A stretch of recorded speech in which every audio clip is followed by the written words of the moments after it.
तो दोस्तों finally launch होने वाला है Xiaomi का Redmi Note 5 या Redmi 5 स्मार्टफोन इंडिया में। तो देखते हैं 14 फरवरी को कौन सा स्मार्टफोन लॉन्च होता है। जैसा कि आप स्क्रीन पर फोटो देख सकते हो, ये पोस्टर कंपनी ने लॉन्च कर दिया है अपने MI फेसबुक अकाउंट पे, ट्विटर पे, हर जगह बताने के लिए कि Redmi 5 करके कुछ दे रखा है दोस्तों। उसके अंदर हमारे को ये पता लगता है कि या तो Redmi 5 आ सकता है या Redmi Note 5। मेन चांसेस इसके अंदर ये देखने को मिलते हैं हमारा Xiaomi का Redmi Note 5 स्मार्टफोन आ सकता है। और कुछ तो दोस्तों मेरे को लगता नहीं है कि कौन सा स्मार्टफोन आएगा, पर Redmi Note 5 अगर आएगा तो तहलका मच जाएगा दोस्तों, क्योंकि Redmi Note 4 ने भी तहलका मचाया था और Redmi Note 3 ने तो बस हिला ही दिया था, आपको पता ही है, जैसा कि आप जानते ही हो। पर अब जब Redmi Note 5 आएगा तब पता लगेगा दोस्तों क्या होगा इंडिया में।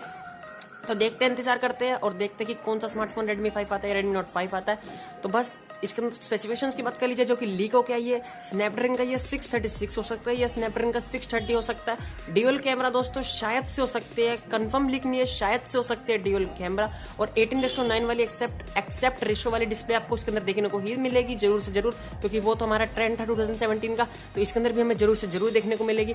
अगर इसमें भी वही बेजल्स वाली दे दी डिस्प्ले Redmi Note 4 की तरह तो दिक्कत हो जाएगी। तो बस दोस्तों फिलहाल की वीडियो इतना ही। वीडियो को देखने के लिए बहुत बहुत धन्यवाद। आप बने रहो हमारे साथ और बोलते रहो भारत माता की जय।